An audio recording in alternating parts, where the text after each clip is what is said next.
Bien, bonjour à tous. Bienvenue dans... Vous y êtes? Bienvenue dans notre dernier cours d'introduction à la philosophie du langage. On va voir aujourd'hui la théorie de Grice. Deux petites annonces pour commencer. Je devrais vous quitter rapidement à la fin du cours, peut-être aux alentours de 40, parce que je dois attraper un train pour aller à une conférence, donc on finira assez vite. Si vous avez des questions, enfin je finirai assez vite, posez-les bien pendant la séance ou sur le forum après. Ça, c'est la première chose. Et la deuxième chose, c'est que je réitère mon invitation à chacune d'entre vous, à venir vendredi à la fête de l'Institut, accompagné de philosophes pertinents et de plein de bonnes choses à manger. Si vous voulez avoir une bonne note à l'examen, c'est mieux si vous êtes là. Bien. Alors, il nous reste une dernière chose à voir, un dernier grand auteur dont on n'a pas parlé jusqu'à maintenant, mais qui a eu beaucoup d'influence et dont vous allez forcément entendre parler, notamment ceux d'entre vous qui s'intéressent à la linguistique, qui est Paul Grice, que vous voyez ici, 1913-1988, qui a une grande influence donc sur la philosophie du langage, mais aussi sur la linguistique. Il est considéré comme faisant partie de la pragmatique, mais vous verrez qu'il a certaines choses à apporter. C'est notamment la première partie de ce qu'on verra aujourd'hui sur la théorie de la signification, plus précisément du vouloir dire. Donc on a deux choses à voir au sujet de Grice. C'est d'une part sa théorie de la signification et d'autre part sa théorie de la conversation. Vous allez voir que ce sont deux théories qui sont très riches et qui se laissent assez bien comprendre, en tout cas j'espère. Alors la théorie graysienne de la signification, elle a été développée par Grice dans un article très célèbre, 1957, qui s'appelle Meaning, par lequel on va commencer. Mais avant ça, je reviens juste très rapidement, en guise de prélude, sur une distinction assez proche que celle qui va intéresser Grice, qui a été introduite par un philosophe américain pragmatiste, Charles Sanders Peirce, entre trois types de signes, les indices, parfois on dit aussi index, les icônes et les symboles. Donc, sortez-vous un peu de tout ce qu'on a vu jusqu'à maintenant. Peirce dit il y a différents types de signes, de choses qui signifient d'autres choses. Et il fait sa distinction tripartite, je crois que je vous en ai parlé en fin de dernière séance. Il dit, d'une part, il y a les signes qu'il appelle les indices ou les index, qui entretiennent un certain rapport typiquement causal, mais aussi parfois temporel ou spatial, à leur objet. L'exemple canonique, c'est la fumée, qui est l'indice du feu. Si vous voyez de la fumée, vous pouvez savoir qu'il y a du feu. Trembler, c'est un symptôme de votre peur. Vous vous souvenez qu'on a parlé de cette relation d'expression des états mentaux. Typiquement, les états mentaux, vous les exprimez involontairement. Si vous rougissez, ça peut exprimer votre embarras. Si vous tremblez, ça exprime votre peur. Votre fièvre est un indice de votre maladie, etc. Donc, vous voyez, qu'est-ce qui se passe dans ces cas-là? C'est très simple. Vous avez des relations causales. Vous prenez l'effet comme un signe de la cause. Okay. Le deuxième type de signe qu'introduit Peirce, je laisse tomber la citation, c'est ce qu'il appelle l'icône.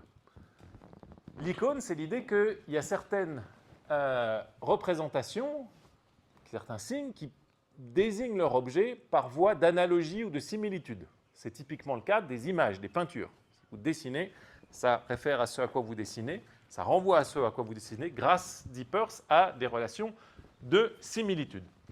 Et puis on a le troisième type de symbole, de signes, introduit par Peirce, qu'il appelle les symboles, qui représentent, dit-il, leur objet de manière conventionnelle. Donc si je dis Arnaud, Arnaud ne représente pas Arnaud de manière, grâce à la similarité, mais juste de façon conventionnelle ou arbitraire, si vous voulez. Bien, donc cette tripartition, elle est restée assez célèbre. Pourquoi je vous en parle maintenant, juste avant de vous parler de Grice? Grice ne cite pas Peirce, mais en tout cas, vous allez voir que Grice va s'intéresser à la distinction entre l'indice d'une part et le symbole d'autre part. Au lieu d'indice, il va parler de signification naturelle, et au lieu de symbole, il va parler de signification non naturelle. Et le point qui va intéresser Grice, c'est d'essayer de comprendre la signification non naturelle.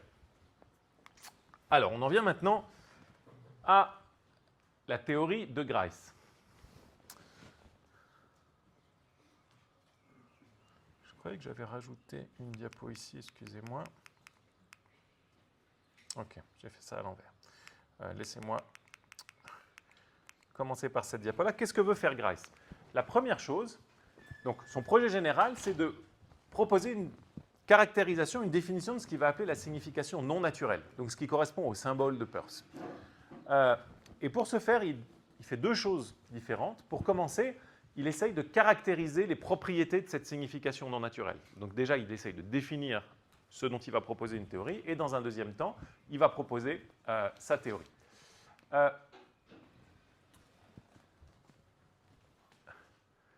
Donc, l'opposition pour lui, elle porte sur ce qu'il appelle, elle oppose ce qu'il appelle d'un côté la signification naturelle. Voici quelques exemples de signification naturelle. Cette tache sur la peau du bébé signifie qu'il a la rougeole. La fumée signifie qu'il y a du feu. Le dernier budget signifie que l'année sera difficile. Ce sont des exemples de Grice. Et puis, de l'autre côté, il y a des cas de signification non naturelle, symbolique, aurait dit Peirce. La lumière signifie que les toilettes sont occupées, donc la lumière dans le train.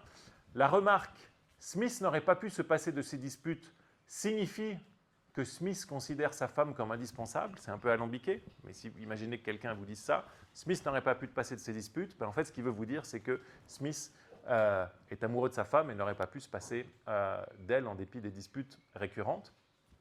La phrase « il est moins le quart », prononcée peu avant midi, signifie qu'il est midi moins le quart.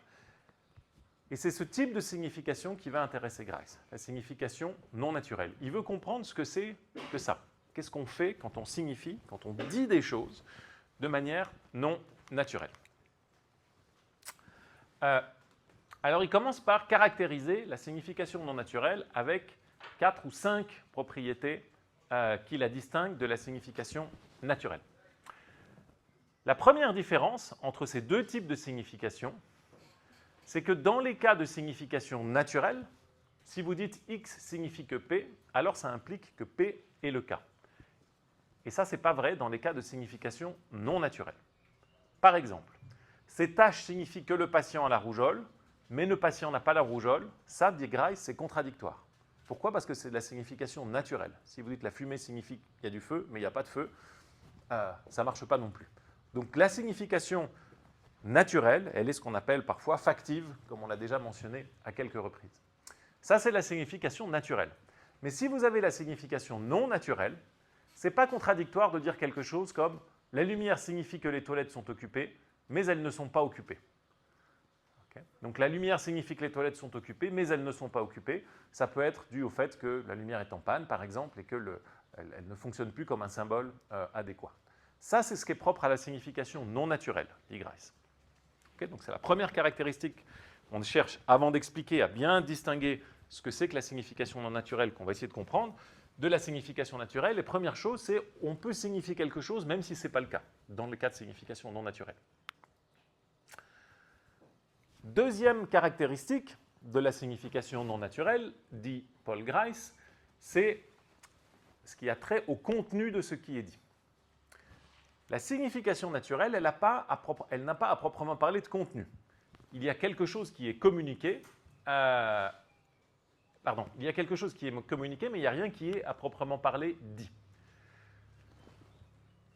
Et la manifestation de ça, dit Grice, c'est la chose suivante. Dans la signification naturelle, vous pouvez passer de X signifie que P à la phrase suivante, ce qui est signifié par X est que P. Avec donc ça, vous pouvez le faire, pardon, j'ai enlevé la dernière phrase. Avec la signification naturelle, on peut, ça c'est une redite. Par exemple, vous ne pouvez pas dire, dit Grice, ces taches signifient que le patient a la rougeole. Donc ça, vous pouvez le dire, mais vous ne pouvez pas dire ce qui est signifié par ces taches est la rougeole. D'après lui, ça sonne bizarre quand vous dites ça. Est-ce que vous avez l'impression que ça sonne bizarre si on dit ça? Donc, ces taches signifient que le patient a la rougeole, ça c'est OK, c'est notre point de départ. Est-ce que vous partagez l'impression que ce qui est signifié par les taches et que le patient a la rougeole, c'est bizarre ou ça vous semble acceptable?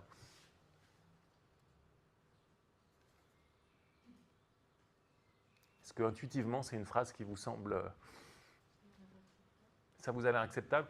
Alors moi aussi, et je me suis dit pourquoi est-ce que Grice dit ça?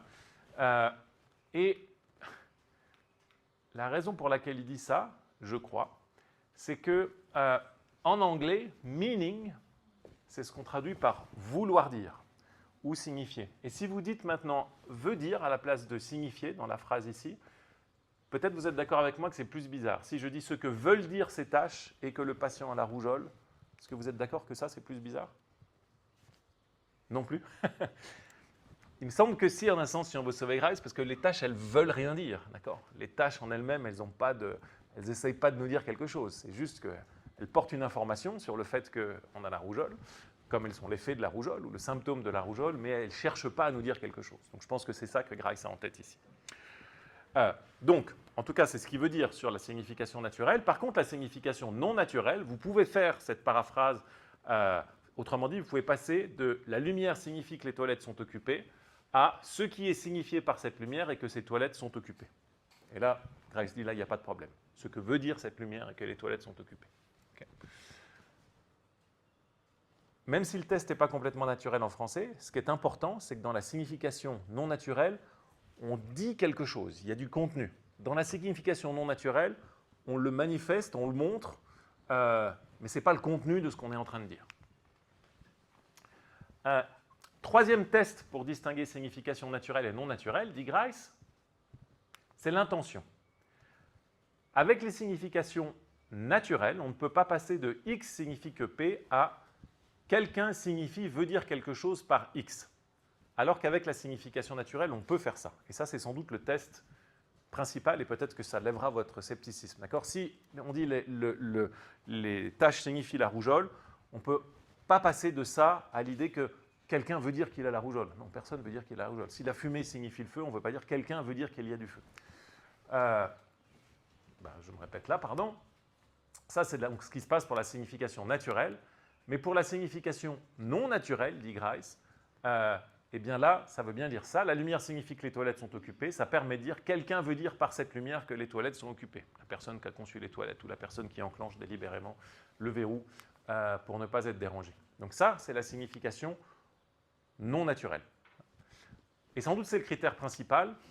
Et encore une fois, gardez en tête que même si on parle de signification quand on traduit Grice, nous, en français, on peut distinguer signifier de vouloir dire, ce qui n'est pas le cas en anglais où on utilise meaning dans les deux cas. Donc, sans doute, ça, c'est le critère central. Signification non naturelle, ça a quelque chose à voir avec l'intention, alors que la signification naturelle, pas forcément. Quatrième critère que propose Grice, la citation. Avec la signification naturelle, on ne peut pas mettre une citation entre guillemets après signifie, mais par contre, avec la signification naturelle, on ne peut pas le mettre. Pourquoi je me suis répété avec la signification naturelle? On ne peut pas mettre une citation entre guillemets après signifie, mais avec la signification naturelle, on peut le faire. Pardon, il faut que je corrige ça. Vous ne pouvez pas écrire, c'est le sens de la petite astérix, ces taches signifient, entre guillemets, il a la rougeole. Tandis que vous pouvez écrire, cette lumière signifie, les toilettes sont occupées. Donc vous pouvez citer. Okay. C'est encore une fois un indice du fait que dans la signification non naturelle, il y a un contenu, il y a quelque chose qui est dit. Tandis que dans la signification naturelle, il n'y a pas de contenu, donc on ne peut pas mettre de guillemets. Ok, ça c'est la distinction que veut faire Grice entre signification naturelle et non naturelle. Est-ce que vous avez attrapé la distinction jusqu'ici ou vous avez des questions là-dessus? Ça va? Donc on a ces deux types de signification, et évidemment, comme vous vous rendez compte, celle qui nous a le plus intéressé ici en philosophie du langage, c'est la signification non naturelle. Donc Grice va proposer maintenant une théorie de la signification non naturelle. Donc il veut comprendre ce que c'est que cette signification, il veut analyser ce qu'elle est, dans des phrases telles que X signifie quelque chose dans une occasion particulière, A signifie quelque chose par X dans une occasion particulière. Vous avez une théorie de la signification non naturelle de laquelle part Grice, qui va rejeter, et je pense que vous allez assez vite comprendre pourquoi, qui est la théorie suivante. Il va dire, il y a une théorie naturelle qui est, enfin intuitive, qui est la théorie causale de la signification. On va dire que une personne signifie non naturellement quelque chose, veut dire quelque chose, si et seulement si cette personne tente à produire une certaine attitude chez son auditeur et à être produit, cette chose en question, par une attitude de même type chez le locuteur. Donc l'idée c'est quoi? Qu'est-ce que c'est pour moi que de signifier quelque chose, de vouloir vous dire quelque chose? C'est le fait que ce que je veux vous dire, c'est causée par une attitude de ma part. Donc j'ai par exemple une croyance, et je veux vous faire partager cette croyance. Donc je vous dis quelque chose. Donc je crois que Grice est un philosophe du langage important. Je vous dis, Grice est un philosophe du langage important, et vous, à l'arrivée, vous avez la croyance que, si vous me faites confiance, que Grice est un philosophe du langage important. D'accord ? Donc vous avez une conception purement causale de la signification. Il y a d'abord le locuteur qui a une croyance, ça cause son énonciation, et ça a pour effet, dans l'auditeur, la croyance correspondante. Alors ça, ce serait bien, ce serait très simple, mais Grice dit, eh bien ça ne va pas. Pourquoi ça ne va pas ? Supposez que je mette un habit particulier parce que je vais danser. J'arrive en cours avec ma belle robe de soirée. Et vous vous dites, ah, le professeur Massin va danser. Il n'est pas vrai qu'en mettant ma robe de soirée, je vous ai signifié, dit Grice, non naturellement le fait que j'allais danser. Je n'ai pas cherché à vous dire que j'allais danser. C'est juste que vous avez bien vu que la manière dont je m'habillais manifestait mon intention d'aller danser. Donc moi, je crois que je vais danser, ça cause un certain comportement à moi. Je mets ma robe, et vous voyez ma robe, vous dites « Ah, il va danser », donc ça correspond à ce qu'on dit dans la théorie causale de la signification. Mais quand j'ai fait ça, je ne vous ai pas signifié le fait que j'allais danser. Vous l'avez compris, mais je ne l'ai pas signifié. Est-ce que vous voyez ce contre-exemple? Parce que si vous avez bien compris ce contre-exemple, ça va être facile de comprendre la suite. Si vous n'avez pas compris ce contre-exemple, vous allez vous prendre les pieds dans le tapis dans ce qui suit. Donc, est-ce que vous voyez bien pourquoi ça, ce n'est pas une signification? Je n'ai pas cherché à vous dire, dans cet exemple-là, que j'allais danser, mais pourtant, le fait que je m'habille d'une certaine manière vous a bien permis de l'apprendre et de former la croyance. Okay.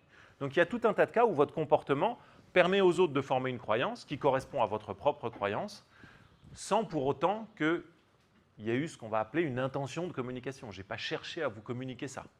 Et pourtant, vous l'avez appris parce que vous avez observé ça. Est-ce que ça, c'est clair pour tout le monde? Donc, c'est pas. Il faut bien, ce que vous devez comprendre, c'est que ça n'est pas de la signification non naturelle. Je n'ai pas voulu dire quelque chose en mettant mon habit de danse.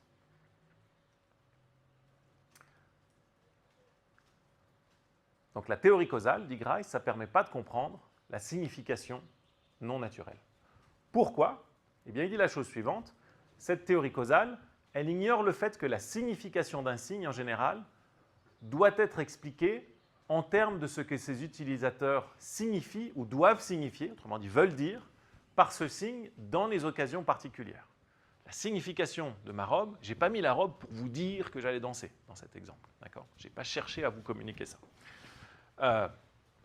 Bien, donc cette première théorie, elle ne marche pas. Pour Grice, de la signification non naturelle, et vous voyez vers quoi il va aller. Il va dire, pour avoir une théorie de la signification non naturelle, ce n'est pas pour rien que meaning, ça se traduit par vouloir dire, il va falloir introduire des intentions dans l'histoire. Dire quelque chose à quelqu'un, c'est avoir l'intention de lui communiquer quelque chose, et c'est précisément ce qui manque dans cette théorie causale de la signification. Alors ça, c'est le programme général, mais vous allez voir qu'il va falloir introduire l'intention comme il faut. Et Grice va faire 3 essais maintenant, le 3e sera le bon, il va faire 2 premiers essais qui se heurtent à des contre-exemples importants. Donc le premier essai, dit Grice, pour comprendre cette signification non naturelle, c'est l'idée suivante. Un locuteur signifie par son action que P, si et seulement si, en accomplissant cette action, le locuteur a l'intention que l'auditeur en vienne à croire que P.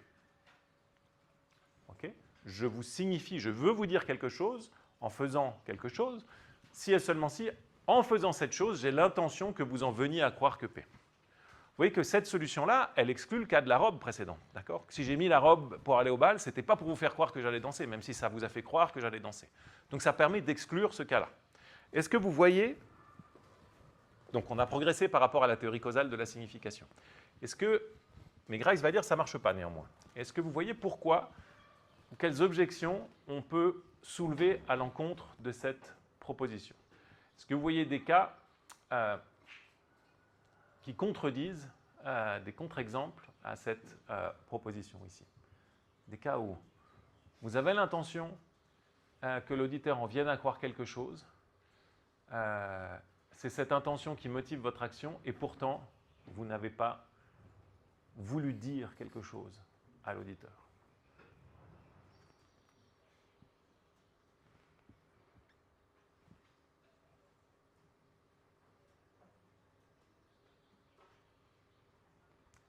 Rien, rien. Alors, je vous le montre. C'est peut-être une des raisons pour lesquelles c'est difficile de trouver, c'est qu'il faut bien comprendre ce que veut dire vouloir dire, ce qui signifie ici. Puis ça se précise avec l'objection. L'exemple de Grice, c'est le suivant. J'ai tué Julie et je laisse un mouchoir. Ah non, pardon, j'ai pas tué Julie. J'ai tué Jean-Claude. Et je laisse un mouchoir auprès du cadavre de Jean-Claude, qui se trouve être le mouchoir de Julie, pour faire croire aux enquêteurs que c'est Julie qui a tué Jean-Claude. Donc je laisse ce mouchoir exprès pour leur faire croire que Julie a tué Jean-Claude. L'idée de Grice ici, c'est que quand je fais ça, ça satisfait bien la définition qu'on a ici. Hein. Par mon action, j'ai l'intention que l'auditeur, en l'occurrence l'enquêteur, croit que Julie est la meurtrière. Et pour autant, dit Grice, je n'ai pas signifié à la police que Julie était la meurtrière. Je l'ai juste induit à croire que Julie était la meurtrière. J'ai disposé des indices pour lui faire croire que. Okay. Donc signifier quelque chose à quelqu'un, ce n'est pas simplement induire intentionnellement une croyance à quelqu'un. Si je vous mets plein de petites choses partout pour que vous soyez convaincus que Grice est un grand philosophe du langage, je ne vous ai pas encore dit que Grice était un grand philosophe du langage. Je vous ai juste permis de le croire. Et j'ai peut-être réussi à le faire. Peut-être que j'ai mis plein de... je ne sais pas comment je ferais ça d'ailleurs. Peut-être que j'ai réussi à mettre plein de petits indices qui vous conduisent à croire ça. Mais ce n'est pas la même chose que de vous dire qu'il est un grand philosophe du langage, pareil que pour le mouchoir. Alors, qu'est-ce qui manque dans ces cas-là? Ce qui manque, dit Grice, eh bien, c'est le fait qu'il faut prendre en compte également les états mentaux du récepteur ici. Donc, Grice va dire la chose suivante. Un locuteur signifie par son action que P quelque chose si et seulement si, en accomplissant cette action, le locuteur a l'intention que l'auditeur en vienne à croire que P. Ça, c'est ce qu'on avait déjà. Okay, c'est ce qui se passe quand je pose le mouchoir. Mais deuxième condition qu'ajoute maintenant Grice, il faut que l'auditeur ait l'intention, il faut que le locuteur, celui qui parle, a l'intention que l'auditeur reconnaisse que le locuteur a l'intention que l'auditeur en vienne à croire que P. Ah, c'est alambiqué. On la refait.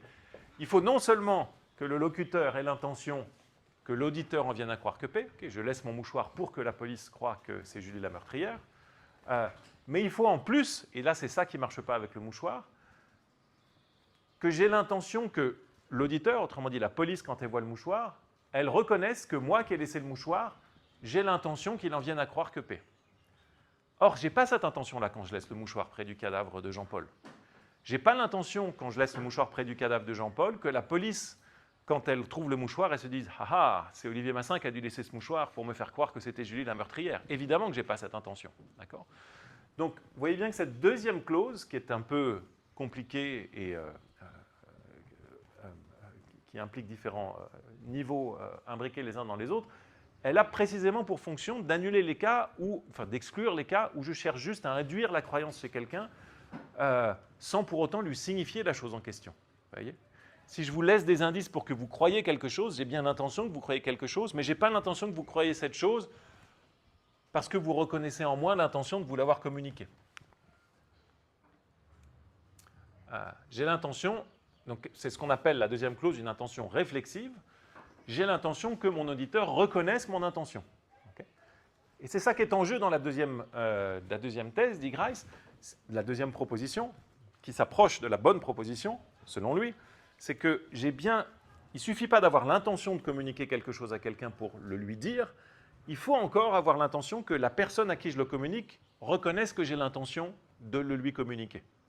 Et là, on commence à se dire, ah là, on parle vraiment. Là, vraiment, il y a de la communication, parce qu'on reconnaît, l'auditeur reconnaît que j'ai l'intention de lui dire quelque chose. En tout cas, c'est ce qui devrait se passer. Donc ça permet d'exclure le cas du mouchoir. Est-ce que vous voyez bien pourquoi le cas du mouchoir est exclu ici? Sûr? Hein? Donc vous voyez que dans le mouchoir, la première condition est satisfaite, mais pas la seconde. Hein? Je laisse un mouchoir pour faire croire quelque chose, mais je sers surtout à l'auditeur, mais je ne laisse pas le mouchoir pour que l'auditeur reconnaisse que j'avais l'intention de lui faire croire quelque chose. Au contraire, ce serait même complètement inefficace de faire ça ici, puisqu'il y a quelque chose de mensonger dans le geste en question. Bien, donc on a une meilleure théorie maintenant. Nouvelle question, est-ce que vous pouvez penser à une objection à cette théorie-là maintenant que vous l'avez parfaitement comprise? Est-ce que vous pensez que ça, c'est la bonne signification de vouloir dire quelque chose à quelqu'un? C'est la bonne théorie de ce que c'est que vouloir dire quelque chose à quelqu'un?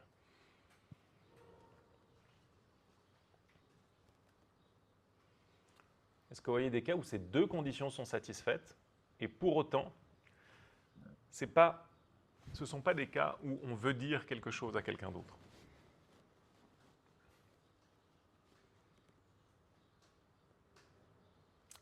Difficile là encore? Ça casse un peu la tête cette deuxième clause. Est-ce que vous l'avez bien attrapée? Ouais. Pour dire quelque chose à quelqu'un, selon cette seconde théorie, il ne faut pas simplement avoir l'intention qu'il croit la chose en question, il faut aussi avoir l'intention que la personne à qui vous le dites reconnaisse que vous avez l'intention de lui dire. Okay, c'est ça qui se passe quand on se parle. Et quand si vous comprenez ça bien, c'est assez courant. Quand vous discutez, si je discute avec Arnaud, il ne va jamais formuler ce qui se passe comme ça, mais en général, il comprend bien que si je lui dis quelque chose maintenant, il dit « Ah, il a l'intention de me faire comprendre un truc. Donc, vous voyez que sur cette reconnaissance d'intention, quand vous discutez avec quelqu'un, vous n'avez pas simplement l'effet de ce qu'il est en train de dire, mais vous dites « Ah, je crois ça et il veut que je le croie. Okay ». C'est très, en un sens, c'est très intuitif, même si c'est dur de le dire clairement. Alors Grice dit « C'est bien ». Oui, Kiara. Dans le sens où moi je pourrais faire croire à quelqu'un que je veux lui faire croire quelque chose, alors qu'en fait je veux lui faire croire autre chose. Est-ce que c'est pas comme le cas du mouchoir, ça? Qui est un cas de manipulation, ou vous avez un autre type de cas en tête? Oui, mais du coup, est-ce que ça rentrerait pas quand même dans la signification non naturelle d'une certaine façon? Alors, pour Grice, c'est une dichotomie signification naturelle, non naturelle. Et peut-être vous avez raison que c'est pas les cas de manipulation, ce n'est pas exactement des cas comme la fumée et le feu. Et donc, si ce n'est pas non naturel, ça devrait être naturel. Et là, donc une façon de comprendre ce que vous voulez dire, c'est dire, mais en fait, naturel, ça devient vraiment un trop gros fourre-tout. Il faudrait distinguer dans la signification non naturelle les cas vraiment naturels, fumée-feu, des cas qui sont manipulatoires où vous cherchez à induire chez autrui une croyance sans qu'il reconnaissent chez vous que vous avez l'intention d'induire la croyance. Est-ce que ça répondrait à votre... Ouais. Alors, c'est vrai que c'est un bon point, je n'avais pas pensé sur qu'est-ce qu'on met dans la signification non naturelle et est-ce qu'on n'est pas en train d'élargir la chose de manière trop importante. Mais ça ne répond pas encore à l'objectif de Grice qui consiste à dire, oui, mais c'est quoi signifier non naturellement, dans mon sens à moi, dire quelque chose à quelqu'un, vouloir dire quelque chose à quelqu'un? Oui, j'ai encore oublié votre prénom, pardon. Morgane. Morgane. Non, en fait, je me demande si c'est pas directement exclu par le fait qu'il y ait une volonté du locuteur de parler à l'auditeur, mais je me demande, dans le cas de mauvais auditeur, Ouais. si une information est communiquée mais entendue par la mauvaise personne, une personne à qui ce n'était pas destiné. Ah, alors c'est intéressant parce que donc, ce que Grice essaye de comprendre, c'est la signification. C'est vouloir dire. Et donc, voilà, en un sens, vous avez une intuition un peu reinhardienne, où quand on a parlé des actes de langage, on dit qu'il y a des actes de langage qui sont tels que nécessairement il y a quelqu'un qui doit les entendre, sinon on ne peut pas les faire. Je ne peux pas vous informer de quelque chose si vous n'êtes pas là, je ne peux pas vous donner un ordre si vous n'êtes pas là, etc. Ça, c'était la théorie des actes de langage. Mais la Grice est après quelque chose d'un peu différent. Il veut comprendre ce que ça veut dire que vouloir dire. Et vouloir dire, a priori, vous pouvez vouloir dire des choses même si vous êtes complètement seul au monde et vous êtes convaincu à tort que vous êtes entouré. Peut-être c'est mon cas en fait, peut-être personne, vous n'existez pas. Je suis peut-être en train de parler tout seul dans une salle vide et j'ai des hallucinations. N'empêche que je veux quand même dire quelque chose. Okay, même si de fait je ne dis rien à personne, je n'informe personne, j'ai cette intention de communication. Oui. Si l'auditeur reconnaît qu'il y a une intention dans le discours du locuteur, mais identifie mal cette intention par rapport à ce que le locuteur voulait dire, c'est juste Enfin, est-ce que c'est un critère que l'auditeur comprenne l'intention que voulait transmettre le locuteur? C'est juste un cas de... Ouais, alors c'est un bon point. Je pense que vous êtes dans la bonne direction, mais vous faites un peu la même. Enfin, c'est pas une erreur, mais la même. Vous faites un pas de côté, comme Morgane, sur qu'est-ce qu'on cherche à faire là. les conditions objectives sur ce qui se passe dans la tête de l'auditeur ne vont jamais rien changer à ce que vous voulez dire. Okay? Quand vous voulez dire quelque chose, peu importe que qu'il y ait d'autres personnes, qu'elles vous comprennent ou qu'elles ne vous comprennent pas, que vous vous adressiez à la bonne personne plutôt qu'à l'autre. Mais vous avez raison, néanmoins, sur le fait qu'il va y avoir besoin d'une connexion plus spécifique entre l'intention de dire quelque chose à quelqu'un et l'intention que cette personne comprenne votre intention de lui dire quelque chose. Et là-dessus, j'avance maintenant sur à moins qu'il y ait d'autres questions. Vous revenez à la charge si je n'ai pas répondu à votre suggestion, mais je pense que ça va éclairer les choses. Donc ça, c'est un tableau célèbre du Caravage où vous avez Salomé donc, qui a demandé la tête d'Hérode à Jean-Baptiste. Elle a dit « tu vas le tuer ». Et puis Jean-Baptiste revient, puis il dit voilà, il pose la tête sur la table. Très chic. Bon appétit. Donc, qu'est-ce que veut faire Jean-Baptiste ici? On s'intéresse aux intentions de communication de Jean-Baptiste. Grice dit ce geste-là, il satisfait il satisfait le deuxième essai, la deuxième communication. Pourquoi? Parce que Jean-Baptiste veut que Salomé croit qu'il a tué Hérode. Ah oui, donc ça marche. Et puis, il a aussi l'intention que Salomé le croie et qu'elle reconnaisse son intention. Il veut lui montrer, il veut dire, regarde, c'est moi qui l'ai tué. Okay, j'ai bien l'intention, je veux pas simplement que tu le crois, je veux aussi que tu crois que j'ai l'intention de te le montrer. Hein, je te l'atteste maintenant, il est très explicite. Hein, donc revenez aux deux conditions précédentes. Jean-Baptiste, donc, qui tend la tête, il a l'intention que Salomé en vienne à croire que Hérode est mort, et il a aussi l'intention que Salomé reconnaisse qu'il a l'intention que Salomé en vienne à croire que paix. Je veux que tu crois que j'ai tué Hérode, et je veux en plus que tu crois que j'ai l'intention que tu crois que j'ai tué Hérode. Donc tout ça est satisfait. Enfin, cette deuxième définition de la signification naturelle est satisfaite. Et pourtant, dit Grice, ça, ce n'est pas un cas de vouloir dire quelque chose à quelqu'un. Et je vous le dis de manière informelle pour commencer, et on va creuser ça dans la diapo suivante, mais l'idée de Grice ici, c'est une belle idée, c'est de dire, au fond, qu'est-ce que fait Jean-Baptiste ici? Il ne fait que montrer la tête de Hérode à Salomé. D'accord? Il n'est pas en train de lui... C'est pas la même chose que s'il lui avait dit et Salomé, c'est bon, c'est fait, j'ai tué Hérode. Ça, ce serait dire quelque chose à Salomé. Mais ici, il lui montre le résultat de son action. Et la distinction qui va intéresser Grice ici, vous pouvez y penser comme la distinction entre dire et montrer. Parfois, vous montrez intentionnellement quelque chose à quelqu'un, dans l'intention que la personne voit cette chose et dans l'intention que la personne reconnaisse votre intention qu'elle voit cette chose, les deux conditions qui sont satisfaites, et pourtant, vous lui avez encore rien dit, vous lui avez juste montré. Okay? Donc, l'objection de Grice à cette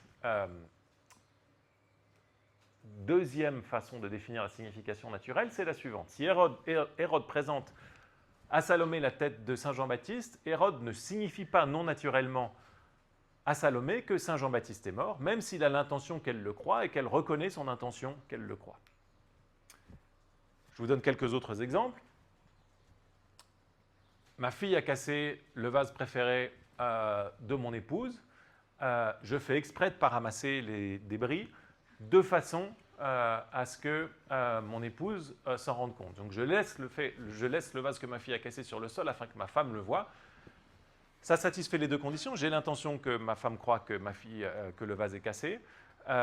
J'ai l'intention qu'elle comprenne mon intention, qu'elle le sache, parce qu'elle dit « Ah bah oui, d'habitude, il nettoie toujours ces trucs-là, donc s'il l'a laissé, c'est qu'il voulait bien que je le croie. » Et pourtant, j'ai montré quelque chose à mon épouse, je ne lui ai pas dit quelque chose. Ça, c'est l'intuition de Grice.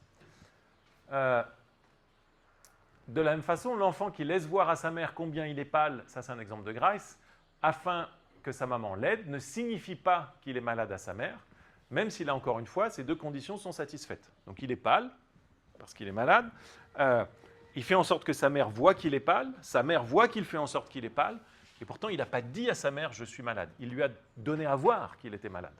Dire et donner à voir, dire et montrer sont deux choses différentes. autrement dit Grice, il y a une différence entre faire intentionnellement savoir quelque chose à quelqu'un et dire quelque chose à quelqu'un.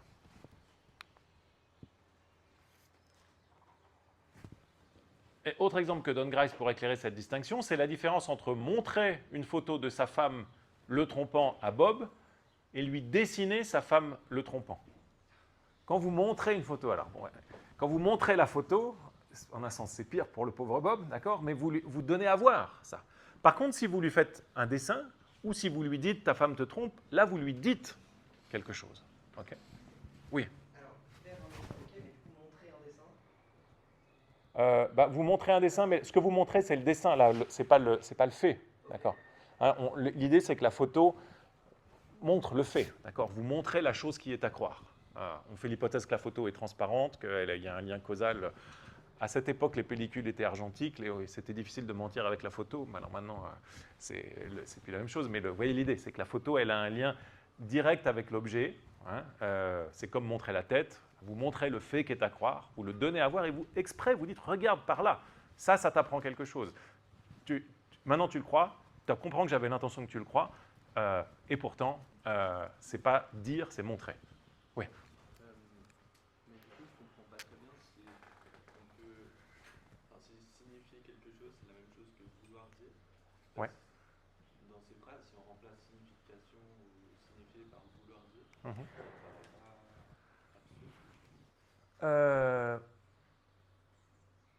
pas absurde.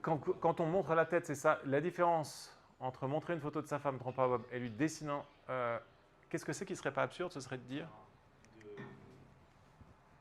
De vouloir dire quelque chose simplement en montrant, sans parole. Est-ce que vous diriez vraiment ça? Est-ce que vous diriez que Saint Jean-Baptiste, il veut dire à Salomé qu'il a tué Hérode? L'idée de Grice, ce serait de dire, il ne veut pas le dire, il veut le montrer, il veut le manifester, il veut lui faire savoir, tout ça, ça va. Mais il ne veut pas le dire. Pourquoi? Il ne dit rien, il montre simplement. D'accord? Il montre le résultat qui est à apprendre. Et là, c'est la même idée avec la photo, si vous voulez. Vous ne voulez pas le dire, vous voulez le montrer. Donc, si vous avez bien la distinction dire et montrer, je pense que c'est la meilleure ici pour attraper ça. Prendre le bras de quelqu'un pour dire « hé, regarde là-bas », ça satisfait les deux conditions de la deuxième théorie, l'intention de communication et l'intention que la personne reconnaisse votre intention de communication. Mais tout ce que vous faites, c'est que vous montrez intentionnellement quelque chose à quelqu'un pour le lui apprendre ici. « hé, regarde là-bas okay ». Et ça, ce n'est pas encore dire quelque chose à quelqu'un. Je pense à ça comme ça, il faudrait vérifier, mais je ne serais pas surpris que ce type de choses-là se retrouve dans le monde animal. Il faudrait demander à nos collègues de la Fac des sciences qui travaillent sur notamment la communication des primates d'attirer l'attention de quelqu'un, d'un congénère sur le fait que quelque chose arrive ou d'appeler l'attention sur le fait qu'il y a une menace qui approche. Ça satisfait, semble-t-il, les deux conditions de Grice. Donc vous montrez intentionnellement quelque chose à vos autres congénères, mais on ne voudrait pas dire pour autant que c'est suffisant pour que les chimpanzés, à supposer qu'ils fassent ça, veuillent dire quelque chose à leurs congénères. Ils peuvent vouloir montrer quelque chose à leurs congénères, ça marche, mais ils ne veulent pas forcément dire encore quelque chose. Il n'y a pas encore d'intention de signification. Je ne sais pas si ça aide, et je pense que c'est assez... c'est un peu de l'éthologie spéculative, mais je pense qu'elle est raisonnablement spéculative. Donc distinguer montrer et dire quelque chose, et à ce stade, si vous avez juste ces deux notions-là, vous ne pouvez pas tracer cette distinction. Donc on en arrive au troisième essai, qui sera le bon, celui grâce auquel Grice va définir la signification non naturelle. Il va juste rajouter une condition supplémentaire. Un locuteur signifie non naturellement par son action que P, si et seulement si, en accomplissant cette action, le locuteur a l'intention que l'auditeur en vienne à croire que P. Ça, on connaît. 2, on connaît aussi. L'auditeur reconnaisse que lui, le locuteur, a l'intention que l'auditeur en vienne à croire que P. Et 3, il a l'intention que ce soit la reconnaissance de 2 qui cause la croyance dans 1. J'ai l'intention que le locuteur en vienne à croire que P parce qu'il reconnaît que j'ai l'intention de lui faire croire que P. Il ne suffit pas simplement que le locuteur en vienne à croire que P, qu'il reconnaisse mon intention, mais il faut qu'il en vienne à croire que P parce qu'il reconnaît mon intention de lui faire croire que P. Donc, dans le contenu de l'intention du locuteur, vous ajoutez une condition d'explication. Il faut que l'auditeur en vienne à croire que P parce qu'il reconnaît l'intention que je lui fasse croire que P. Est-ce que vous voyez pourquoi cette nouvelle clause elle permet de résoudre notre problème précédent? Pourquoi est-ce qu'on peut exclure le cas de Saint Jean-Baptiste qui tend la tête d'Hérode à Salomé et dire « Ah ben non, ça, ce n'est pas un cas de communication non naturelle ».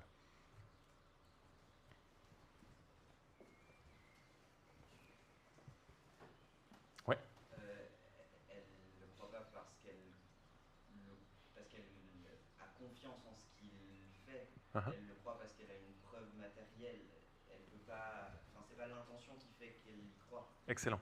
C'est exactement ça. D'accord. Pourquoi est-ce qu'elle y croit? Parce qu'elle voit la tête. Okay. Il lui a montré. Elle sait bien qu'il a l'intention qu'elle la prenne, mais ce n'est pas parce qu'elle sait qu'elle a l'intention qu'il la prenne qu'elle y croit à l'arrivée. Donc, la différence entre dire et montrer, dit Grice, c'est que quand vous dites, vous voulez que la personne croit ce que vous dites en vertu du fait qu'elle reconnaisse chez vous l'intention de lui faire croire ce que vous dites. Okay. Et ça, c'est ce qui manque dans le cas de Salomé, c'est ce qui manque dans le cas du vase, c'est ce qui manque dans le cas de la photo que vous montrez au mari trompé, etc. L'auditeur doit se dire quelque chose, du point de vue du locuteur, comme « il essaie de me faire comprendre, de me faire croire que P, donc P ». La reconnaissance de l'intention du locuteur doit elle-même être une raison de la croyance de l'auditeur. Okay.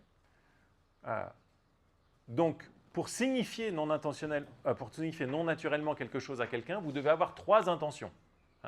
L'intention de faire croire quelque chose à quelqu'un, l'intention que cette personne croit cette chose parce qu'elle reconnaît l'intention que la personne reconnaisse votre intention de le lui faire croire, et l'intention qu'elle croit la chose parce qu'elle reconnaît votre intention de la lui faire croire. Donc, on comprend maintenant, j'espère que vous voyez pourquoi ça permet d'exclure le cas d'Hérode, car en présentant la tête de Saint Jean-Baptiste, Hérode n'a pas l'intention que ce soit la reconnaissance de son intention, que ce soit grâce à la reconnaissance de son intention que Salomé en vienne à croire que Jean-Baptiste est mort. Elle voit simplement que Jean-Baptiste est mort. C'est seulement le fait qu'elle voit la tête de Jean-Baptiste, même si Salomé reconnaît l'intention d'Hérode, ce n'est pas cette intention qui fait qu'elle croit que Jean-Baptiste est mort, mais la tête qu'elle voit, la reconnaissance de l'intention, elle est là, mais elle est causalement inerte. Ce n'est pas elle qui fait qu'on croit. Okay. Donc quand vous montrez quelque chose à quelqu'un, la personne, elle voit ce que vous lui montrez, même si vous lui montrez intentionnellement et qu'elle reconnaît votre intention, ce qui fait que vous croyez que cette chose est là, c'est que grâce à elle, vous voyez la chose en question. Ce n'est pas que vous reconnaissez que la personne avait l'intention de vous faire croire ça. Tandis que, donc si je vous dis, regardez, il y a un vélo vert là-bas, vous le regardez, vous le voyez, et là, grâce à ça, vous croyez qu'il y a un vélo vert. Maintenant, si je vous dis, regardez tous là-bas, fermez vos yeux, il y a un vélo vert derrière vous, là, vous croyez qu'il y a un vélo vert parce que vous reconnaissez que j'ai l'intention de vous le faire croire et que c'est en vertu de cette intention que vous le croyez. Donc, vouloir dire, c'est ça pour Grice. Donc, vous voyez que sa théorie de la signification non naturelle, elle est basée sur une théorie des intentions du locuteur. Donc, on parle de sémantique basée sur les intentions. Les phrases signifient ce qu'elles signifient en vertu des intentions de leur locuteur. Et une conséquence qui a préoccupé un certain nombre de critiques, et qu'on va essayer de démêler un petit peu avec le deuxième article de Grice, c'est que vous voyez qu'on parle ici de signification. Je vous ai dit, quand on parle de signification, en général, on est dans la sémantique. Et là, j'ai mis ça dans la partie pragmatique du cours. Et vous voyez qu'il y a quelque chose d'un peu étrange, c'est que jusqu'ici, on parle des intentions du locuteur vis-à-vis des auditeurs. Donc, on est dans une situation clairement pragmatique. Hein, on ne regarde pas une phrase, on regarde un langage employé dans une certaine situation. Et une conséquence que ça a, c'est que, semble-t-il, je pourrais vous signifier à peu près non naturellement, vouloir dire à peu près n'importe quoi avec n'importe quel mot. Pour vous dire qu'il y a un vélo vert, je pourrais vous dire le chat d'or. Si je vous dis ça en satisfaisant les trois intentions. Si je vous dis ça en ayant l'intention que vous croyez qu'il y a si je vous dis le chat dort, en ayant l'intention que vous croyez qu'il y a un vélo vert, en ayant l'intention que vous reconnaissiez que j'ai l'intention que vous croyez qu'il y a un vélo vert, et en ayant l'intention que vous croyez qu'il y a un vélo vert en vertu du fait que vous reconnaissez cette intention chez moi, alors en disant le chat dort, j'ai voulu dire il y a un vélo vert. Et puis là, on a envie de dire à Grice, mais on a perdu tout ce qu'on... On a perdu la moitié du semestre où on a fait de la sémantique pour rien à ce moment-là. Ça servait à quoi qu'on travaille sur les noms, sur les descriptions définies, sur qu'est-ce qu'il est resté de tout ça, le sens, la référence, qu'est-ce qu'on fait de toute cette partie de la sémantique. Si ce qui est signifié, autrement dit, si ce qui est signifié par les mots du locuteur, c'est tout ce que le locuteur veut dire par ces mots, eh ben, n'importe quoi peut dire n'importe quoi. Vous voyez qu'ici, vous vous souvenez que, j'espère vous l'avoir dit ou y avoir suffisamment insisté, vous vous souvenez que, ouais, je vous l'ai dit en tout cas, que une des grandes obsessions de Frege, quand il faisait sa sémantique, c'était de lutter contre le psychologisme. L'idée que chacun avait des significations différentes pour les termes. Et que c'était la raison pour laquelle il avait cette idée d'un troisième monde platonicien en disant ben, c'est le monde du sens, okay, les significations, le sens, ça existe dans une... il est objectif. Hein, quand Arnaud et moi, on pense au sens de... je ne sais pas quelle phrase... Vanessa Paradis chantera à Festineuch, on pense tous les deux à ça, au sens de ça, et ben on pense au même sens. Okay, on attrape cette idée dans le monde platonicien abstrait des significations. Parce qu'on voulait éviter que chacun n'ait un sens privé, qui ne corresponde qu'à ce qu'il a dans la tête. Okay. Est-ce qu'on a évité ça avec Grice? Ce n'est pas complètement sûr, parce que là, on dit que maintenant que la signification d'une expression semble pouvoir être complètement idiosyncratique. Hein, complètement, je peux bien vouloir dire ce que je veux avec les mots que j'emploie. Donc ça, c'est un problème général pour Grice. Mais vous allez voir comment Grice va le résoudre avec la deuxième partie de sa théorie sur l'implicature conversationnelle. Donc le problème, pour le reformuler ici, c'est que cette théorie de la signification non naturelle soulève une difficulté importante. Quelle est la relation entre la signification d'une phrase et la sémantique qu'on a étudiée jusqu'à maintenant? Il semble qu'à peu près tout puisse être utilisé pour dire à peu près n'importe quoi dans le cadre de cette sémantique des intentions. Alors vous allez voir que chez Grice, c'est plus subtil que ça, parce qu'il y a place pour dire qu'il y a un sens premier, littéral des termes, qui correspond grosso modo à la sémantique qu'on a étudiée jusqu'à maintenant, et que la sémantique des intentions, que mentionne Grice ici, ça nous permet de retrouver le sens réel en contexte de ces expressions. Alors tout ça est un peu flou, et c'est pour ça qu'il nous faut passer maintenant à la deuxième grande théorie de Grice, qu'on peut brancher à sa première théorie de la signification. Deuxième article important, Logic and Conversation, qui a été le point de départ de toute la pragmatique dite conversationnelle qu'on étudie très largement aujourd'hui en philosophie et en linguistique. Donc, vous pouvez vous dire, ce que Grice cherche à faire dans Meaning, c'est à distinguer ce qui est dit de ce qui est montré. Ça, c'est ce qu'on a vu jusqu'à maintenant. Et il a cette théorie complexe avec 3 niveaux d'intention. Ce qu'il cherche à faire dans ce second article, c'est distinguer ce qui est dit de ce qui est impliqué, ou plutôt peut-être implicité, vu que impliqué est un terme un peu ambivalent. L'exemple de Grice, c'est le suivant, pour lancer son enquête. Vous avez 2 personnes qui parlent de leur ami, A et B parlent de leur ami, C, et ils savent que C travaille dans une banque. A demande à B comment va C, et B répond « Oh, très bien, je crois, il aime ses collègues et n'a toujours pas été en prison. » Qu'est-ce que vous comprenez de ce que veut dire B ici? Quelle est la signification de l'expression de B? Pourquoi est-ce qu'il dit « il n'a toujours pas été en prison » ?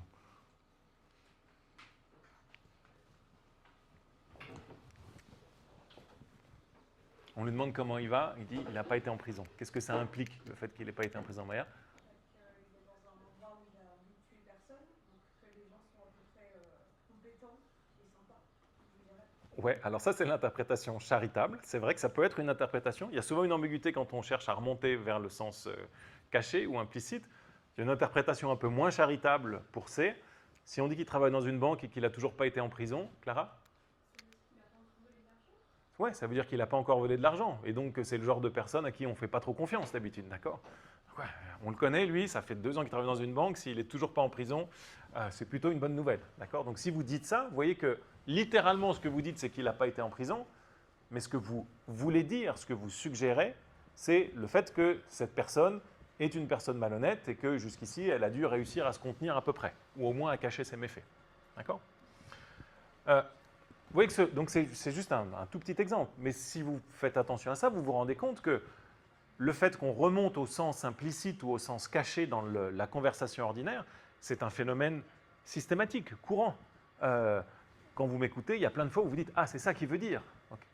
Et la théorie de Grice, de ce second article, elle est très intéressante parce que Grice va dire il faut qu'on comprenne comment ça marche, ce fait de passer du sens explicite au sens implicite. Comment est-ce qu'on fait? Est-ce qu'il y a des règles qui nous permettent de récupérer les choses qui sont dites tacitement? Et ça, c'est le projet de ce second article pour passer de ce qui est dit à ce qui est impliqué. Donc ici, ce qui est impliqué, imply, mean, est distinct de ce qui est dit explicitement. Par exemple, B veut dire que C est tel qu'il aurait tendance à se laisser tenter par des malversations. Et vous voyez qu'une fois que vous avez cette distinction en place, ben vous avez un début de réponse, partielle au moins, à la question qu'on posait précédemment, savoir de dire, est-ce que Grice est en train de nous dire que la signification est complètement privée, qu'on peut à peu près tout dire, tout vouloir dire avec n'importe quel mot? Ben Grice peut dire non, en fait, il y a 2 niveaux. Il y a le niveau de ce qui est dit explicitement, et là-dessus, vous devez retravailler la deuxième partie du cours, retourner lire Frege, Russell et compagnie, c'est ça qui les intéresse. Mais moi, ce qui m'intéresse, c'est comment, avec ce corps d'expressions linguistiques qui ont des significations objectives, etc., comment on peut, en contexte, signifier des choses complètement différentes. Et ça demande de la pragmatique, ça demande une théorie de la signification non naturelle et implicite que je vais maintenant vous proposer. Donc, je vous ai dit implicite. Le terme technique qu'utilise Grice, il ne veut pas dire imply, parce que imply, ça peut de temps en temps vouloir dire implique dans le sens l'implication logique, et de temps en temps vouloir dire ce que Grice va appeler maintenant implicate, implicite. Okay? Donc quand Grice parle d'implicate, ça veut dire implicité, si vous voulez. Et aujourd'hui, vous entendez souvent parler d'implicature conversationnelle. Ben dites-vous, c'est le sens implicite des termes. D'accord? Terme technique pour dire qu'est-ce qu'on veut dire sans le dire explicitement. Alors, comment on fait pour retrouver le sens implicite des termes? Grice va introduire l'idée que toute conversation est gouvernée par un principe de coopération. Qu'est-ce que c'est que ça?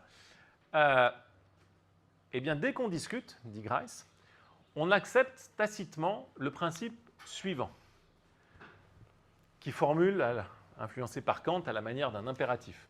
Fais en sorte que ta contribution à la conversation soit telle qu'elle est requise au moment où elle se produit, par le but ou la direction de l'échange dans lequel tu es engagé.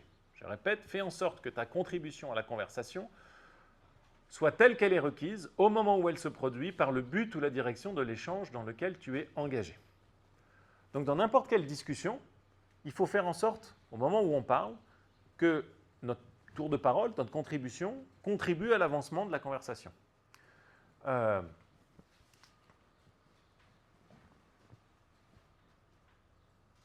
Si je pose une question à Gilles, je lui dis « Gilles,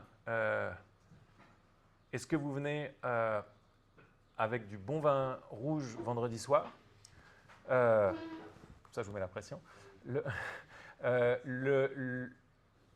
Ça, c'est ma contribution à la conversation, okay, que je viens de lancer maintenant. Une contribution qui satisfait le principe de coopération dans ce cadre-là, c'est de répondre à ma question pour Gilles. De dire « je ne sais pas encore », de dire « non, j'aime pas le vin », de dire « je prends du vin mais il ne sera pas bon », etc. Ce n'est pas forcément qu'il doit dire oui, qu'il doit obéir, d'accord? Mais il faut que, s'il me répond en me reposant une autre question, ou s'il me donne un ordre à la place, tout ça, c'est des choses qui ne satisfont pas le principe de coopération. D'accord? Le principe de coopération, il faut que la conversation soit fluide en un sens très large. J'insiste sur le fait que ce sens doit être très large, parce que, et Grice lui-même y insiste, quand on dit qu'il y a un principe de coopération dans une discussion, ça ne veut pas dire que la discussion ou la conversation, c'est forcément une conversation de bisounours où on est tous d'accord et on ne se tape pas dessus. Grice dit, les débats, les disputes sont aussi mus par un principe de coopération. Si on est en train de se disputer avec Clara, qui ne veut pas venir vendredi, ça me vexe énormément. Elle me dit, mais je fais bien ce que je veux. Et puis, même quand on a ce genre de tour de parole-là, c'est mu par, par un principe de coopération. D'accord ? Si tout d'un coup, Clara se met à me faire une preuve logique au milieu de cette conversation, ben, non, elle n'a pas satisfait le principe de coopération qui était, ce n'est pas la règle tacite d'une dispute où on doit se renvoyer des choses. D'accord ? Donc, prenez pas coopération comme quelque chose où il y a forcément ça se passe bien, où tout le monde est ami, etc. Ça marche aussi pour les disputes, pour les débats, pour les désaccords, y compris vifs et parfois amers. Donc, l'hypothèse générale, c'est que lorsqu'un locuteur semble violer le principe de coopération, on suppose qu'il le respecte en réalité, et on fait alors une inférence au sujet de ce qu'il veut vraiment dire afin de concilier ce qu'il dit avec le respect de ce principe. C'est tout bête. On fait tous l'hypothèse qu'on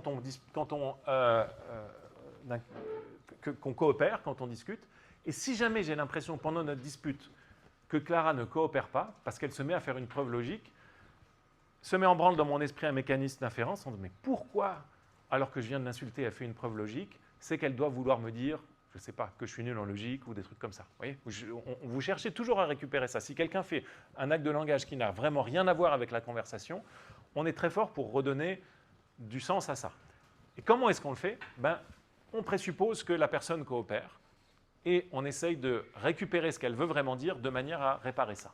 Alors c'est très vague, ça je vous l'ai déjà dit, c'est très vague, mais vous allez voir que Grice devient un peu plus spécifique. Voici ce qu'il dit quand il introduit ce principe pour commencer. Les éléments suivants peuvent constituer une première approximation d'un modèle général. Nos échanges de paroles ne consistent normalement pas en une succession de remarques déconnectées et ne seraient pas rationnels si c'était le cas.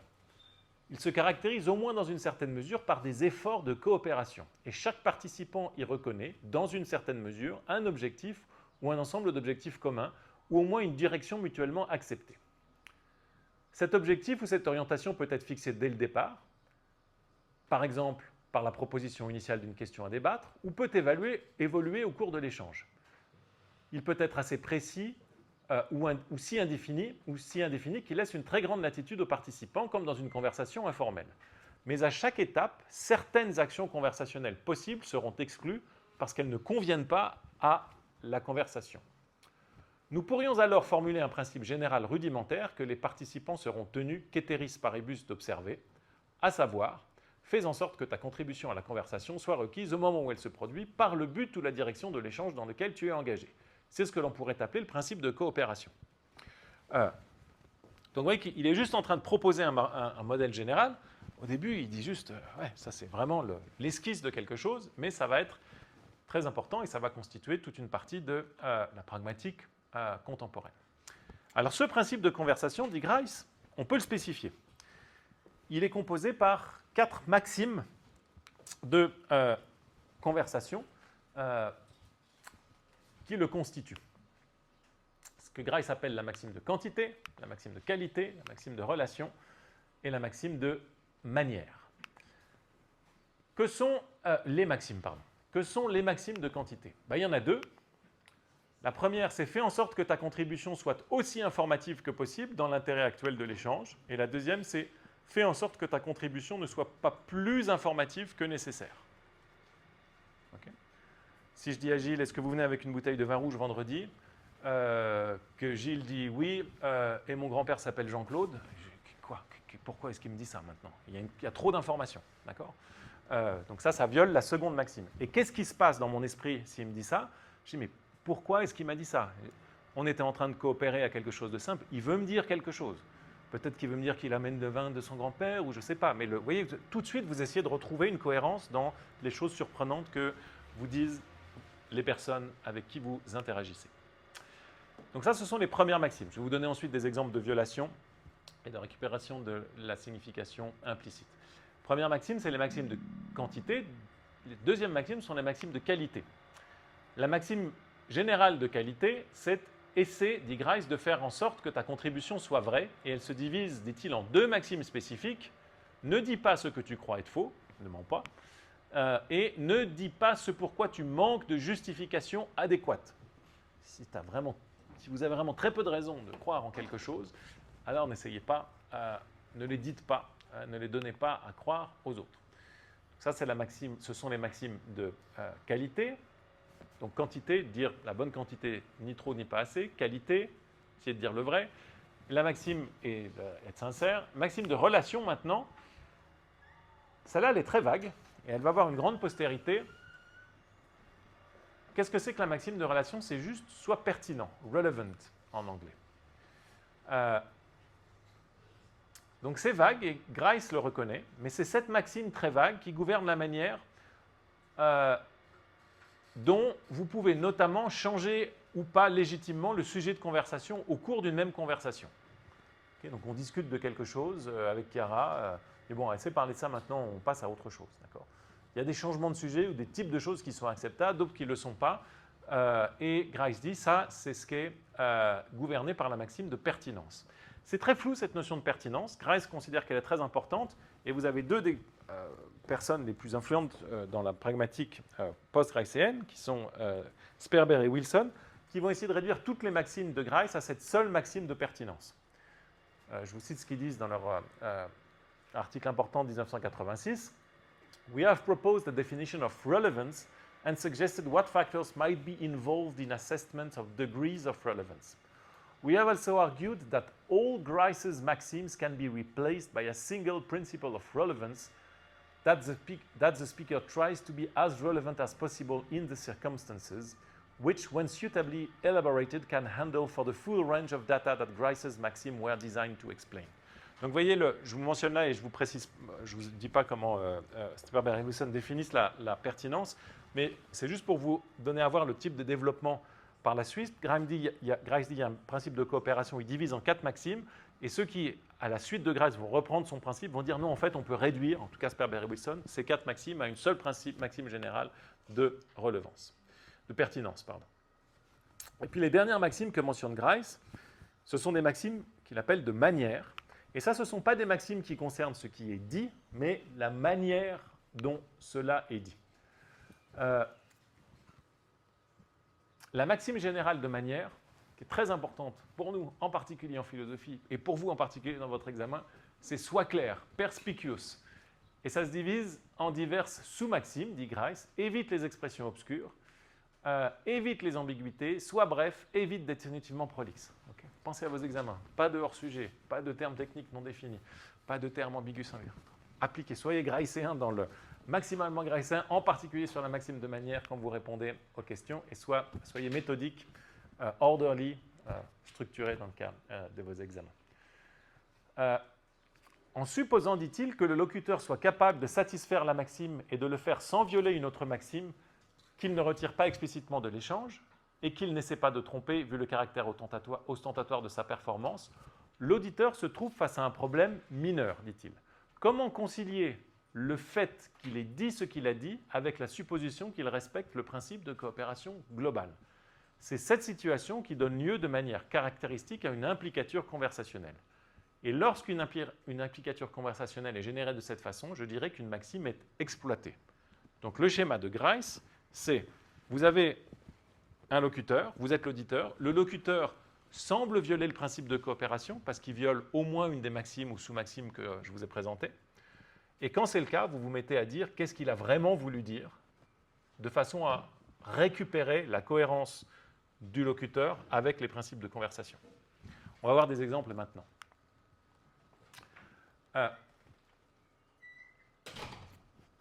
Donc, qu'est-ce qu'une implicature conversationnelle? Grice les définit ainsi. Le locuteur qui dit P fait l'implicature conversationnelle que Q si et seulement si. Premièrement, on peut faire l'hypothèse qu'il suit le principe de coopération, à savoir les 4 maximes composées de leurs sous-maximes.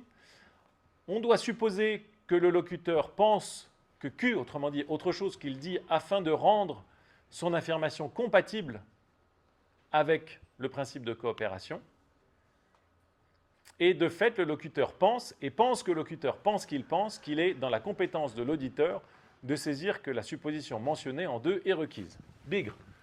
Mais ça, maintenant que vous avez compris la théorie de la signification non naturelle de Grice, vous comprenez ce jeu qui consiste à dire, je n'ai pas simplement l'intention qu'il croit, j'ai l'intention qu'il croit en vertu du fait qu'il croit que j'ai l'intention qu'il croit. Okay, c'est la même chose ici. Le locuteur pense, et il pense que l'auditeur pense qu'il est dans la compétence de l'auditeur de saisir que la proposition mentionnée en 2 est requise. Alors, ce n'est pas la clause qui va nous intéresser le plus ici. Ce qui va nous intéresser ici, pour bien comprendre de quoi il retourne, c'est de voir comment on applique cette recette-là à la récupération du sens implicite. Donc, on repart de notre exemple initial. A dit à B, C n'est toujours pas en prison. Que va faire B? Il va dire, c'est bizarre cette affirmation de A, elle viole apparemment le maxime de pertinence. Pourquoi est-ce qu'il me dit que... Je vais juste demander comment il allait, il me dit il n'est pas en prison, ce n'est pas pertinent de répondre ça, ça ne répond pas à ma question. Donc violation du principe de pertinence, de la maxime de pertinence. Et pourtant, se dit B, je fais l'hypothèse que A respecte ça, il respecte le principe de coopération. Donc si je suppose, deuxième étape, si je suppose que A veut dire que C est potentiellement malhonnête, je peux comprendre que la violation n'est qu'apparente. Okay, donc là, vous réfléchissez, vous dites pourquoi est-ce que A me dit ça? Ah, en fait, ce qu'il veut dire, c'est que A est malhonnête et finalement, ça, c'est une violation apparente. Troisièmement, A sait que je peux raisonner comme ça. Donc, vous voyez que ce genre de conversation, ce genre d'implicature, vous les faites face à des personnes où vous vous dites elles veulent me dire quelque chose et elles pensent que je suis capable de le faire. Si vous discutez avec un jeune enfant de 3 ans qui vous dit des choses qui sont complètement à côté, vous n'allez pas rentrer dans cette implicature-là. Vous allez plutôt dire « Ah non, il ne suit pas le principe de coopération, il suit ses pensées. » Mais si vous discutez avec un adulte, vous allez dire « Ah, en fait, il veut me dire quelque chose quand il me dit ce truc qui a l'air complètement à côté de la plaque. » Et donc, vous en concluez, vous faites l'implicature que C est potentiellement malhonnête. Voici comment Grice décrit ce schéma. Un schéma général pour l'élaboration d'une implicature conversationnelle pourrait être donné comme suit. Il a dit que P, il n'y a aucune raison de supposer qu'il ne respecte pas les maximes conversationnelles, ou du moins le principe de coopération. Il ne pourrait pas faire cela à moins de penser que Q, il sait, et il sait que je sais qu'il sait, que je peux voir que la supposition qu'il pense que Q est requise. Il n'a rien fait pour m'empêcher de penser que Q. Il a l'intention que je pense, ou du moins est disposé à me permettre de penser que Q. Il a donc impliqué que Q. Okay, oui, c'est compliqué, mais en même temps, dès que vous prenez des exemples, ça devient beaucoup plus intuitif. D'accord ? Donc, je vous donne 4 exemples ou peut-être un peu plus de violation des maximes. Donc, violation de la maxime de quantité.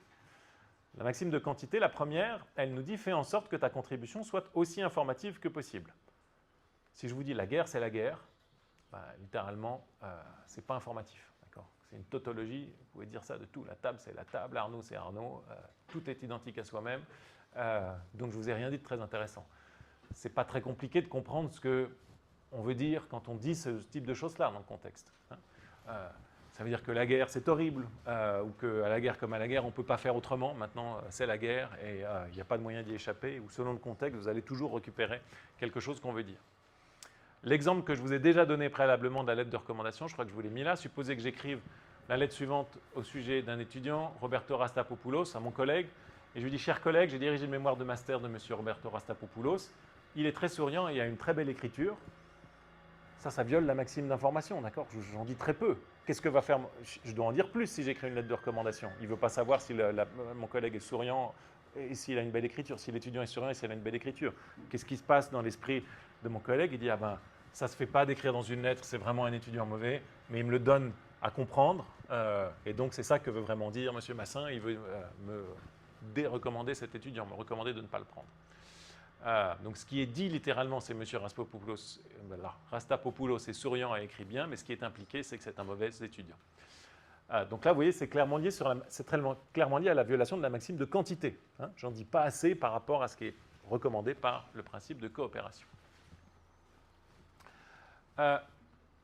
Cette idée d'implicature conversationnelle, elle a été très importante et c'est très discuté pour la compréhension d'un certain nombre d'opérateurs que vous retrouvez en logique des prédicats et de quantificateurs notamment. Peut-être c'est quelque chose qui vous a frappé pour ceux d'entre vous qui ont étudié la logique, c'est que la manière dont on utilise les mots en logique ne correspond pas toujours à la manière dont on les utilise ordinairement. Si je vous dis certains chocolats de la boîte sont à l'alcool, qu'est-ce que vous comprenez? Donc j'ai une boîte de chocolat, je dis attention, certains chocolats sont à l'alcool. Qu'est-ce que vous comprenez?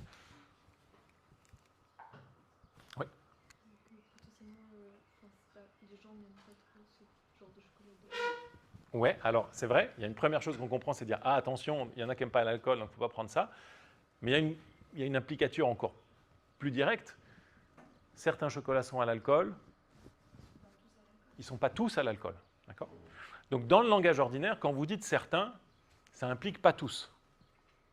Mais faites attention de ne pas faire cette erreur en logique. D'accord?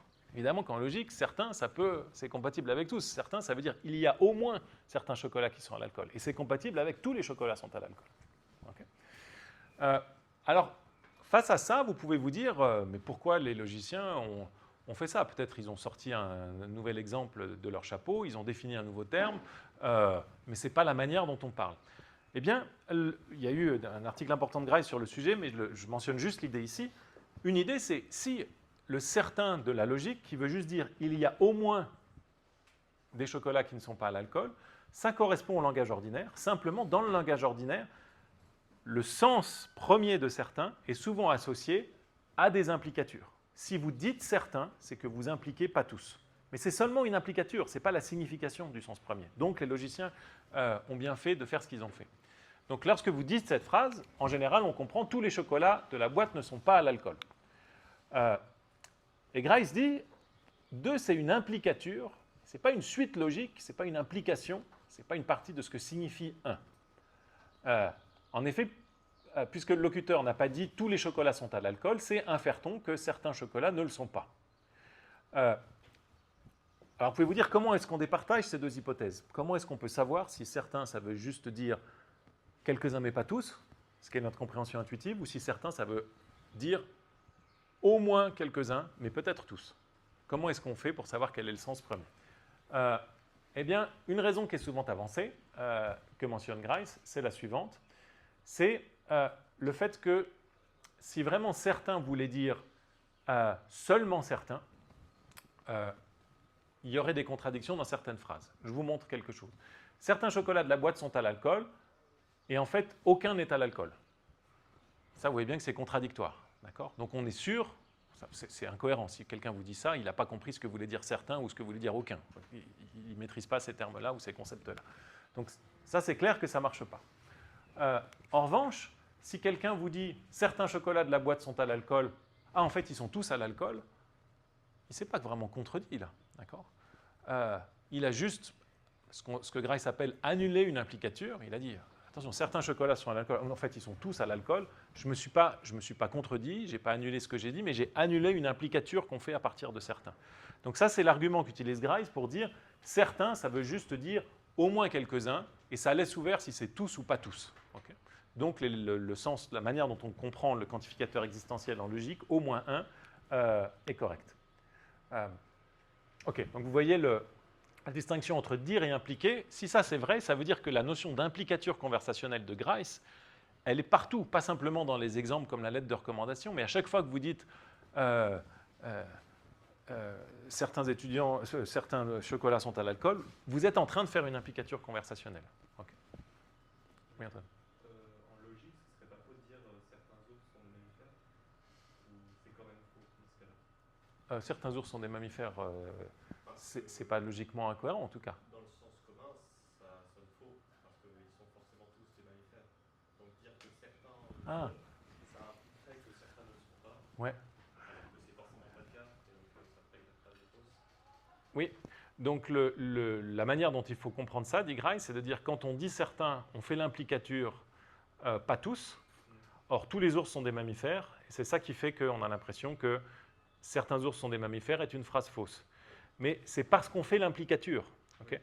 Ce n'est pas la signification première de la phrase qui est fausse, c'est l'implicature qui est suggérée par cette phrase qui nous conduit à l'attribuer un sens qui la rend fausse. Okay? Mais à strictement parler, certains ours sont des mammifères. C'est vrai, si quelqu'un dit ça, il dit « Ah, moi, j'ai rien dit de plus. J'ai juste dit certains ours sont des mammifères. Ah, regarde, ceux-là, ils sont des mammifères. » Exactement, parce qu'il y a une implicature. Mais vous voyez, c'est important de voir qu'il y a un sens premier, et puis il y a un sens dérivé. Ce sens dérivé, il est le résultat d'implicatures répétées, si vous voulez. Le certain, pas tous. Alors, violation de la maxime de qualité. Maxime de qualité, c'est essaye de faire que ta contribution soit vraie. Dans quel cas c'est violé? Un cas récurrent qui est très étudié en pragmatique, notamment par Diana Mazzarella, qui est professeure à la faculté, c'est l'ironie. Si vous dites quel beau temps alors qu'il pleut, c'est évident que vous êtes en train de dire quelque chose de faux. Et donc, votre auditeur va essayer de comprendre, mais qu'est-ce qu'il est en train d'essayer de me dire? Les métaphores, elle est horrible celle-là. Tu es le soleil de ma vie, ben voilà. Alors là, qu'est-ce que le locuteur se dit? Ah, je ne suis pas un soleil, mais qu'est-ce que... il récupère. Alors, donc vous avez compris maintenant le processus général de Grice. J'ai presque terminé sur Grice et donc sur le cours, mais deux choses que je veux vous dire encore sur les critiques potentielles de Grice. Donc, ces deux parties de la théorie de Grice ont les deux fait date. Hein. L'idée de comprendre ce que c'est que la signification non naturelle, que le vouloir dire à l'aide de cette triple intention, intention de communiquer quelque chose, intention que cette intention soit reconnue et intention que votre auditeur croit la chose parce qu'il reconnaît votre intention que vous la croyez. Donc ça, c'est très, ça reste aujourd'hui un apport important, mais de manière encore plus décisive, sans doute, la contribution de Grice à la pragmatique conversationnelle en disant comment on récupère l'implicite parce qu'on voit qu'il y a un principe qui a été violé, même si après il y a eu des débats sur quel est le principe, et on essaye de restaurer la cohérence de ce que dit notre auditeur. Ça, c'est quelque chose qui aujourd'hui encore est utilisé et étudié très largement. Au niveau des linguistes, au niveau de la psychologie, on se demande par exemple psychologie développementale à partir de quand les enfants sont capables de faire certaines implicatures, ce qui est important. Donc c'est des outils qui ont été extrêmement florissants dans leurs conséquences ultérieures pour la recherche. Donc je mentionne deux objections. C'est juste pour dire que c'est loin de renverser tout le programme de recherche qui a été ouvert par les propositions initiales de Grice. Mais c'est néanmoins deux objections qu'il faut garder en tête. Vous vous souvenez que Austin, qu'on a vu la dernière fois, ou la séance d'avant, avait cette grande critique de la philosophie du langage avant lui, qui consistait à dire, jusqu'à maintenant, les philosophes qui sont intéressés au langage ont toujours fait l'hypothèse qu'on utilisait le langage pour décrire. Décrire soit le monde extérieur, soit ce qu'il y a dans notre esprit. Ce qu'il appelait l'illusion descriptive. Mais non, dit Austin, on utilise le langage pour faire plein d'autres choses. Des promesses, des ordres, des félicitations, des remerciements, etc. Donc ça, c'était la thèse d'Austin. Mais si vous regardez bien les maximes de Grice, elles semblent toutes très articulées autour de l'idée que ce qui compte, c'est finalement d'informer autrui de ses intentions, de lui faire croire quelque chose, etc.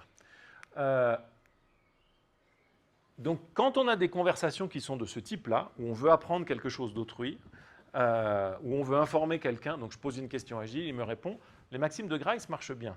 Mais les conversations qui impliquent d'autres actes de langage, qui ne visent pas la vérité, mais qui visent plutôt à modifier les comportements d'autrui ou son propre comportement, là, les maximes sont plus éloignées.